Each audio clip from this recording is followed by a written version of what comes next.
Queridos irmãos, hoje é o segundo domingo do Advento e nós iniciamos no domingo passado a nossa série para esse período. O nome da série é Jesus, a esperança para todos os povos, e o tema de hoje é a graça que ajusta os valores. Por isso eu convido você para abrir a sua Bíblia no Evangelho de Mateus, no capítulo 1, e vamos ler do verso 1 ao verso 17. Mateus, capítulo 1, do verso 1 ao verso 17. Peço para que você mantenha a sua Bíblia aberta, seu smartphone. Diz assim a palavra do Senhor, acompanhe comigo. Livro da genealogia de Jesus Cristo, filho de Davi, filho de Abraão. Abraão gerou a Isaque, Isaque a Jacó, Jacó a Judá e a seus irmãos. Judá gerou de Tamar a Pérez e a Zera, Pérez gerou a Esrom, Esrom a Arão, Arão gerou a Aminadab a Naasson, Naasson a Salmão, Salmão gerou de Raabe a Boaz. Este de Rute gerou a Obed, e Obed a Jessé. Jessé gerou ao rei Davi, e o rei Davi a Salomão, de que fora mulher de Urias. Salomão gerou a Roboão, Roboão a Abias, Abias a Asa, Asa gerou a Josafá, Josafá a Jorão, Jorão a Uzias, Uzias gerou a Jotão, Jotão a Acais a Ezequias, Ezequias gerou a Manassés, Manassés a Amon, Amon a Josias. Josias gerou a Jeconias e a seus irmãos no tempo do exílio da Babilônia. Depois do exílio da Babilônia, Jeconias gerou a Salatiel, e Salatiel a Zorobabel. Zorobabel gerou a Abiúde, Abiúde a Eliaquim, Eliaquim a Azor, Azor gerou a Sadoc, Sadoc a Aquim, Aquim a Eliúde, Eliúde gerou a Eleazar, Eleazar a Matã, Matã a Jacó, e Jacó gerou a José, marido de Maria, da qual nasceu Jesus, que se chama o Cristo. De sorte que todas as gerações, desde Abraão até Davi, são 14. Desde Davi até o exílio da Babilônia, 14. E desde o exílio na Babilônia até Cristo, 14. Queridos, a pergunta que eu quero começar fazendo a você, depois de tantos nomes e talvez os casais aí que estão sonhando com filhos, eu sempre instruo, né? É aqui uma boa consulta de sugestões para a vida familiar de vocês. Por que em Mateus a história do Natal, que é assim que a história acontece, o advento é o anúncio do Natal, por que Mateus começaria com uma lista de nomes? Já parou para pensar nisso? Quando Mateus escreve sobre o maior fato da história, que é o nascimento do Messias prometido, ele não começa com "era uma vez", ele não começa com uma poesia, ele não começa com os anjos, né? Aquela entrada que chamou a atenção dos anjos, seja com os pastores, seja com Maria ou José. Ele começa com uma lista de nomes. E eu não sei se você é de uma terra dessas, mas lá na minha terra, lá em Cachoeiros do Itapemirim, acontece muito, aqui também, na nossa querida Macaé, acontece muito quando você chega em algum local e alguém fala assim: qual o seu sobrenome? Qual o seu sobrenome? Ah, eu sou, sei lá, sou Ferreira. Ah, Ferreira, da família do, né?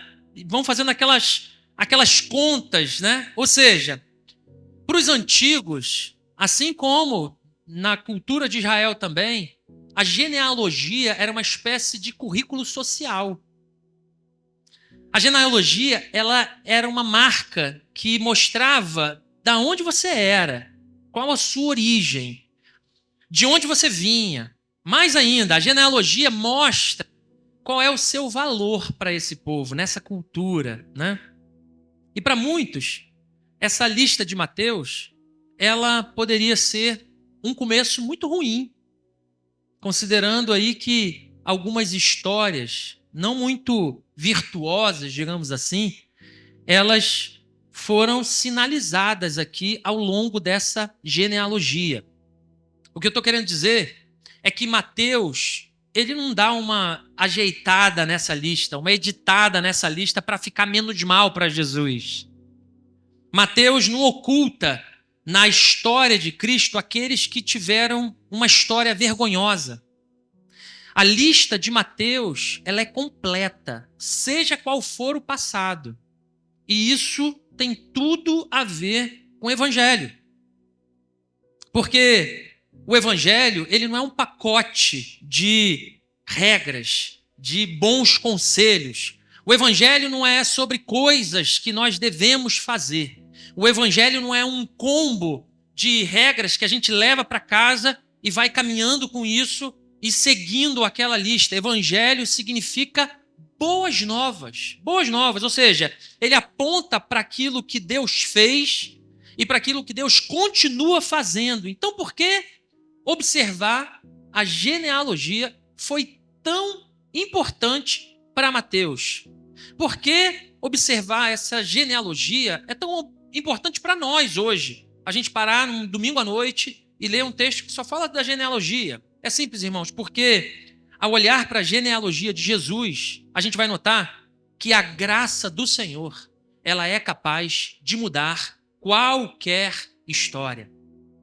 A graça de Deus é capaz de mudar qualquer história. E por isso eu quero começar meditando com você em alguns pontos sobre esse texto. E o primeiro deles, eu quero justamente dizer que a graça de Deus, ela é capaz de mudar os nossos padrões. Na cultura judaica, as genealogias, elas não eram como a de Mateus. Elas eram marcadas pelos homens. Esse era o padrão. Se você olhar a própria Bíblia, no Antigo Testamento, você vai notar que, por exemplo, em Gênesis, logo no começo da Bíblia ali, Gênesis 5, que começam algumas genealogias, depois Gênesis 10, Gênesis 11, Esdras, Neemias, Crônicas, você vai notar que as genealogias elas são cercadas de homens apenas. E por que isso? Porque mulheres raramente eram citadas. E quando eram citadas por motivos de honra. De honra. Elas eram destacadas quando raramente por motivos de honra. Mas Mateus fez o oposto. Mateus, por exemplo, no verso 3 do nosso texto, cita Tamar. Tamar, a filha de Jacó. Uma história que foi marcada pelo engano, pela injustiça, por um abuso, por um estupro, por um incesto de um meio-irmão. Isso está lá em Gênesis 38.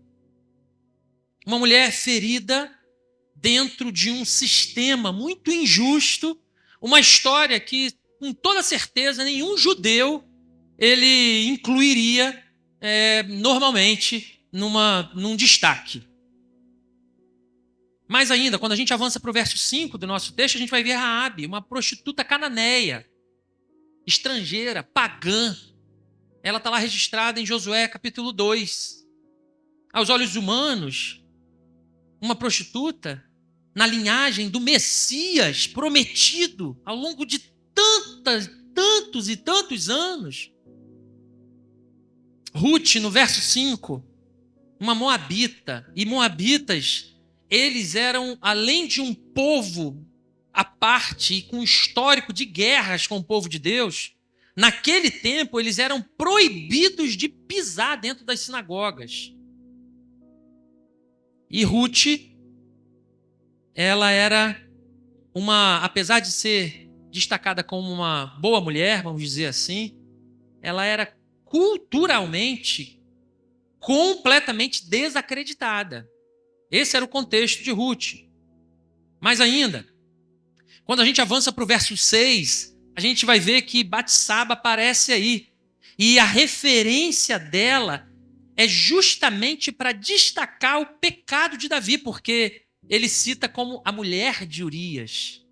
Ele não cita como a esposa de Davi, ele não cita como Batseba tão somente, mas ele, de propósito, ele diz, e a mulher de Urias. Ou seja, mostra que a linhagem de Jesus inclui reis que falharam profundamente. E essa lista mostra o que para nós?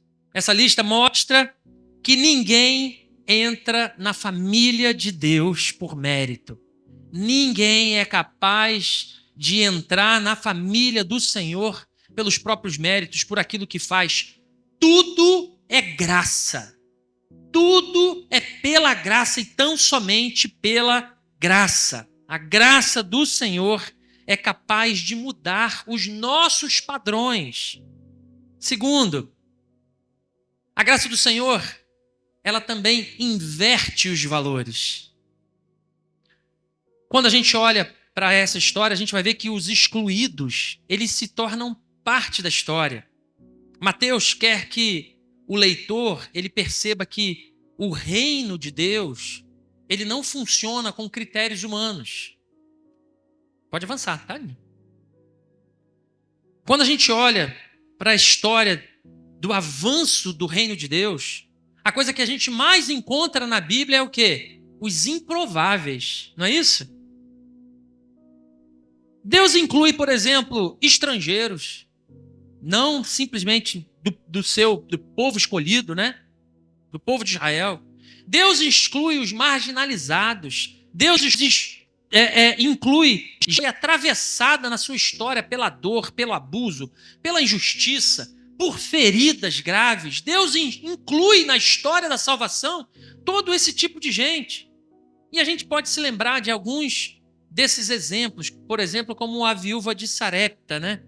Que está lá em 1 Reis, no capítulo 17, quando naquele momento de grande seca, o profeta Elias, Deus envia, né, o profeta Elias, e aquela viúva estrangeira, pobre e desesperada, que vivia nessa região sidônia, que era marcada como uma terra de idolatria. Era o povo de Jezabel, o povo que cultuava deuses estranhos. Ela estava prestes a preparar, se você se lembra bem dessa cena, o seu último pão. Ela só queria fazer o seu último pãozinho, seus filhos e morrer. Foi o que disse. Então Deus realiza um milagre que foi um milagre contínuo, né? Eu sempre fico brincando, a gente tem muito nordestino aqui, eu fico brincando que esse é o versículo dos nordestinos, né? Da panela a farinha não se acabou e o azeite da botija não faltou. Mais tarde, quando o filho dessa mulher morre, Deus faz mais ainda. Deus traz de volta à vida esse filho através das mãos desse profeta. Quando a gente se lembra, por exemplo, da mulher Cirofenícia, que está lá em Marcos 7, já no Novo Testamento, uma mulher cananeia. Essa mulher, ela encontra Jesus e pede para que Jesus liberte a sua filha de uma possessão demoníaca. A princípio, a resposta de Jesus ela foi muito dura, né? Mas quando ela insiste, demonstrando a sua fé, a sua humildade e a sua compreensão espiritual, Jesus diz o quê? Por causa dessa palavra, por causa dessa fé, por causa dessa postura, o demônio já saiu da tua filha. Volta em paz. Ele já foi embora. Seu problema já ficou para trás. A menina foi curada imediatamente. E essa mulher, ela tinha tudo para dar errado. Era uma mulher cirofenícia, pagã, rejeitada pelos judeus. A sociedade tratava ela como indigna de receber a atenção de um mestre judeu, né, de um rabino, que dirá do Messias. Mas ela demonstra uma fé que foi classificada pelo próprio Cristo como uma fé profunda, muito maior do que muitos israelitas. E esses são apenas 2 exemplos, né, que representam o distante, o rejeitado, o improvável, o marginalizado, e ainda assim Deus os encontra, e ainda assim Deus os ouve, e ainda assim Deus os honra, ainda assim Deus insere esses personagens na história da redenção. O que eu quero dizer para você, meu irmão, é que enquanto as genealogias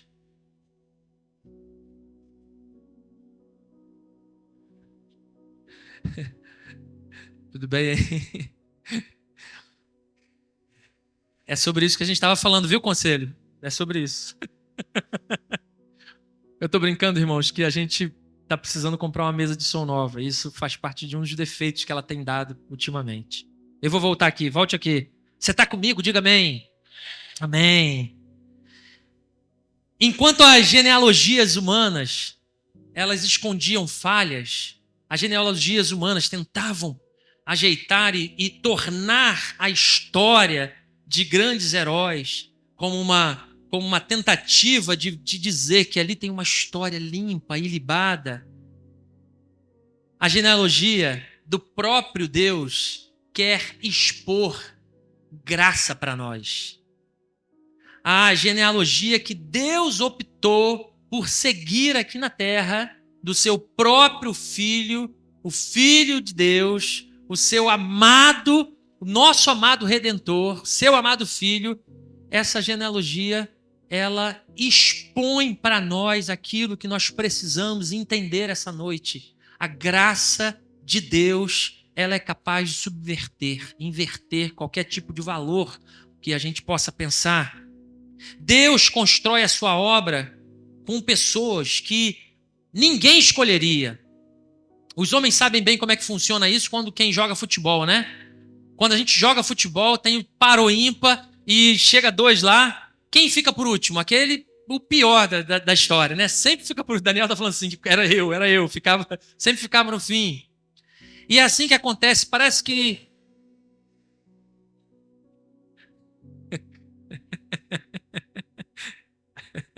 Se vocês... Não vou falar não, porque vocês vão ficar... Eu vou piorar a situação.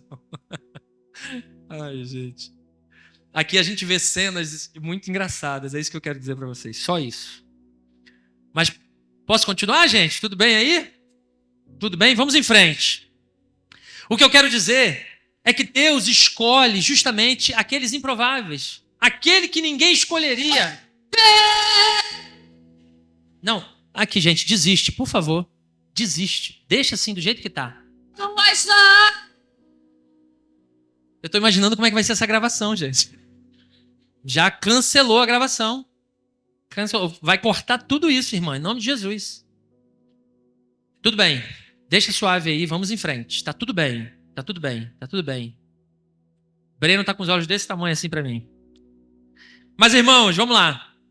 O que eu estava dizendo é que Deus constrói a sua obra. Deus constrói a sua história. Deus avança o seu reino com pessoas que nós mesmos jamais escolheríamos.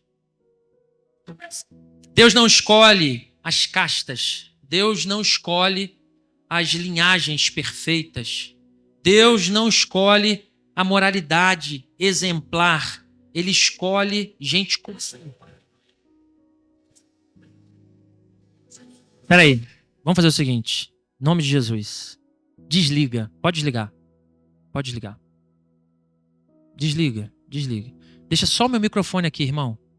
Só o meu microfone. Desliga todos os demais. Vamos ver se assim dá certo. É a última tentativa. Irmãos, a gente brinca e tal, mas existe uma luta, né? Existe uma luta por trás disso.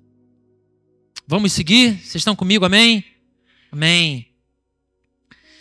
Eu estava dizendo que Deus escolhe gente comum. Deus escolhe gente fraca. Deus escolhe gente quebrada. Deus escolhe os improváveis. Deus escolhe Gideão, por exemplo, que era considerado o menor da sua família, assim que ele é retratado lá em Juízes. Deus escolhe Davi, um menino esquecido lá no campo. Deus escolhe Abraão e Sara, idosos e estéreis, para fazer deles uma grande geração. Deus escolhe Ruth, a mulher moabita, pobre, viúva. E o que dizer então de Deus escolhendo, por exemplo, os pastores de Belém, homens considerados impuros para aquele tempo, os magos do Oriente, né? Ou seja, pessoas de outros povos, gentios e considerados os astrólogos, pessoas completamente de uma fé diferente. Deus escolheu os samaritanos, os desprezados pelos próprios judeus, os leprosos, os excluídos pela sociedade, os apóstolos pecadores, né? Seu próprio grupo, homens que eram simples, improváveis. Deus escolheu Maria, uma adolescente praticamente, uma jovem pobre também de Nazaré. E isso, irmãos, é que na teologia a gente chama do escândalo da graça. Esse é o escândalo da graça. Uma graça que é capaz de apontar para aquilo que o mundo rejeita. Uma graça que consegue usar pessoas ou caminhos que o próprio mundo despreza. Uma graça que o próprio mundo chama de falho, mas que ele faz entrar na história. E isso tem tudo a ver com o advento. Porque quando nós falamos do advento, a gente está falando de arrependimento. E arrependimento, irmãos, ele só nasce quando a gente admite que diante de Deus, grave bem isso, nós não temos currículo para apresentar. Que diante de Deus, nós não temos como nos salvar. Que diante de Deus, nós precisamos dessa graça que inverte os valores. Que quando eu chego diante de Deus, apesar dos meus muitos esforços, as minhas mãos sempre estarão vazias. A terceira lição que eu quero compartilhar com você é que a graça de Deus, ela cumpre promessas. Repita comigo. A graça de Deus cumpre promessas. Ou seja, Deus não tarda. Ele age na plenitude do seu tempo. Ele age no momento certo.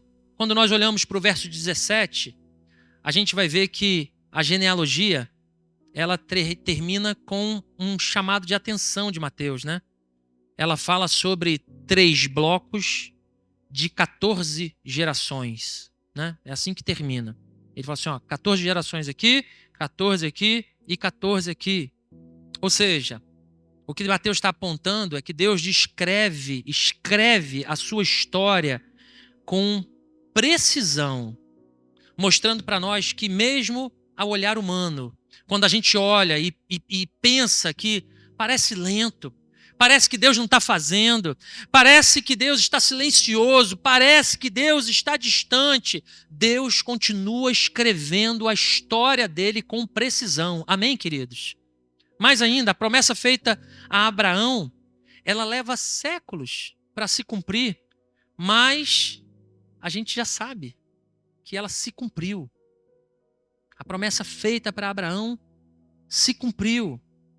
Segunda lição que a gente pode ver aqui é que Deus age de modo mais profundo que a gente espera. Quando Israel, por exemplo, esperava um líder político, né?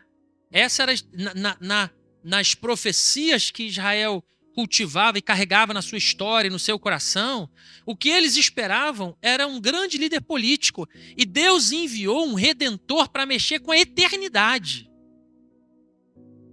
Na história de Israel, Israel esperava um líder que fosse restaurar aquela nação, que fosse fazer uma espécie de revolução ali no próprio povo. E Deus enviou o seu próprio filho para restaurar o mundo inteiro. Uma outra lição que a gente pode ver aqui nesse ponto é que Jesus, ele é o nosso descanso. Nessa mensagem a gente observa um livro chamado O Natal Escondido, de Tim Keller. E ele usa um termo que eu gosto muito. Ele fala que Jesus é o sábado dos sábados, porque Jesus é o nosso descanso supremo, o nosso descanso final. O que ele está dizendo é que só em Jesus a gente vai encontrar para a nossa alma um verdadeiro descanso. Jesus é a nossa esperança que se renova. Jesus, ele é o único capaz de suprir, de responder plenamente as perguntas que a gente carrega no coração, mas que inicialmente não tem resposta. Jesus, nós encontramos nele o sentido, o propósito para a nossa vida. Então, por causa de todos esses pontos, Jesus é o descanso dos descansos, é o sábado dos sábados. Por isso que quando nós olhamos para essa genealogia, a gente percebe algo ainda mais extraordinário, que o Deus que conduz a história, ele não trabalha no ritmo da nossa ansiedade. Repita comigo. Deus não trabalha ao longo da história no ritmo da nossa ansiedade. O Deus que conduz a história, meu irmão e minha irmã, ele trabalha na cadência da sua plena, perfeita e total sabedoria.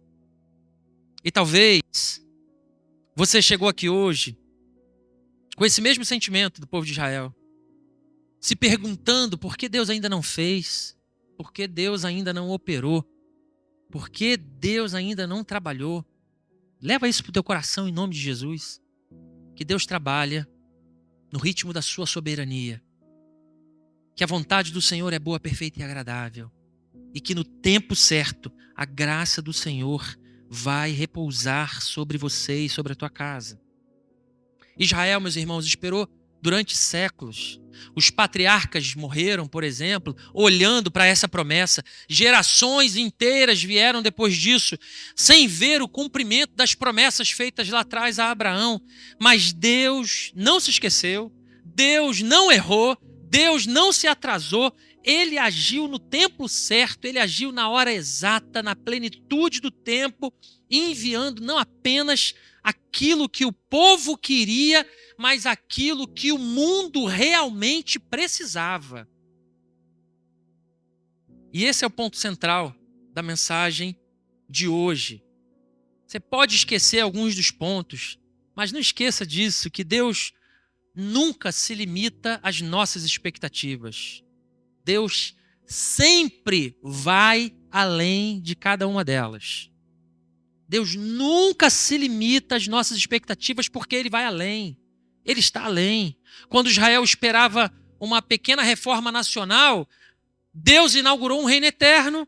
Quando eles esperavam esse governante forte, um presidente, um rei, Deus enviou um servo humilde. Quando eles esperavam um alívio momentâneo para os seus problemas, alguém que fosse solucionar ali aquela geração, Deus enviou os sábados dos sábados, o descanso eterno para todos os povos. E em Jesus, esse descanso pleno que você pode encontrar para a sua alma, nele nós encontramos aquilo que nenhum projeto humano é capaz de produzir. Além do descanso para a alma, é direção para a vida e esperança para um futuro. Além de Jesus ser capaz de promover esse descanso, além do Senhor Jesus permitir para você propósito para a sua vida, Ele também aponta para você uma esperança de um bom futuro. Assim como Deus cumpriu a sua promessa a Abraão, assim como Ele cumpriu a sua promessa a Davi, assim como Ele cumpriu a sua promessa a todas as gerações que ficaram para trás, Ele ainda continua cumprindo as promessas dele sobre a sua vida. Porque o Deus da genealogia é o Deus da fidelidade. O Deus da genealogia é o Deus da graça. E se Ele é capaz, meu irmão e minha irmã, de conduzir séculos e séculos de história até o nascimento do nosso Salvador, Ele é perfeitamente capaz de conduzir a sua história. Ele é capaz de conduzir a sua história nos mínimos detalhes, apesar dos seus questionamentos, apesar das suas questões, apesar daquilo que você muitas vezes se debruça, talvez de joelhos na sua cama. Deus continua conduzindo e Ele tem todo o poder. Nada fugiu ao seu controle. Ele continua plenamente capaz e conduzindo a sua história. Por isso, queridos, essa genealogia para nós, no segundo domingo do Advento, esse domingo da preparação, ela é um convite, claro, para mim e para você. É que existe um lugar para você na família de Deus. Existe um lugar para mim e para você na família de Deus. Isso eu estou dizendo que não importa a sua origem, não importa a sua dor, não importa o seu passado, não importa as suas marcas, não importa as suas culpas, não importa os seus sentimentos. Se existiu graça suficiente para Tamar, existe graça suficiente para você. Se existiu graça suficiente para Raabe, para Ruth, para Davi, existe graça suficiente para você. A genealogia de Jesus, meu irmão e minha irmã, ela nos mostra que Deus não está procurando os perfeitos. Deus está procurando os sinceros, aqueles que se colocam sem nenhum currículo espiritual, mas que o colocam diante do Senhor, dizendo: Senhor, eu preciso da tua misericórdia. Senhor, eu preciso do teu perdão. Senhor, eu preciso da tua graça derramada sobre a minha vida. E a pergunta que eu quero te fazer, irmãos, e tem muito a ver com a primeira palavra que a gente falou, né, agora há pouco. Será que você vai continuar tentando ajustar a sua vida por conta própria? Será que a nossa caminhada de fé vai ser sempre na base do que a gente confia, do que a gente consegue tocar, do que a gente consegue segurar, do que a gente consegue proteger, das situações que eu consigo evitar? Será? Ou você vai permitir que a graça do Senhor conduza a sua vida e ajuste os seus valores, restaure o seu coração, conduza você nessa plena paz, nesse descanso pleno na história que Deus tem para a vida de vocês? Eu falo isso porque muitas vezes a gente não toma decisões por causa das coisas materiais, mas o que Deus espera é esse passo de fé. Ajeite as coisas e eu vou abençoar vocês. Se mantenham firmes, se mantenham fiel e eu vou abençoar vocês. Se mantenham no caminho, digam não para aquilo e eu vou abençoar vocês. Muitas vezes Deus está ansioso para nos abençoar, irmãos, mas a gente continua tentando do nosso jeito, do nosso modo. O convite desse segundo domingo do Advento, ele é muito simples, mas ele é muito profundo. O convite do segundo domingo do Advento é para que você venha para mais próximo dessa luz que nós falamos, a luz do Advento. Que você abrace essa graça e que você, em nome de Jesus, entre para a família de Cristo e deixe Jesus reescrever aquilo que você talvez até acredite que esteja perdido hoje. Talvez você olhe para a sua situação amorosa e entenda que já está perdido. Deixe Deus reescrever. Talvez você olhe para os seus sentimentos e acredite que está perdido. Deixe Deus reescrever. Talvez você olhe para a sua situação financeira, talvez você olhe para a sua situação contingencial, talvez você olhe para o seu próprio corpo. Deixe Jesus, em nome de Jesus, deixe Jesus reescrever a sua história. Deixe Jesus reescrever aquilo que você acha que está perdido.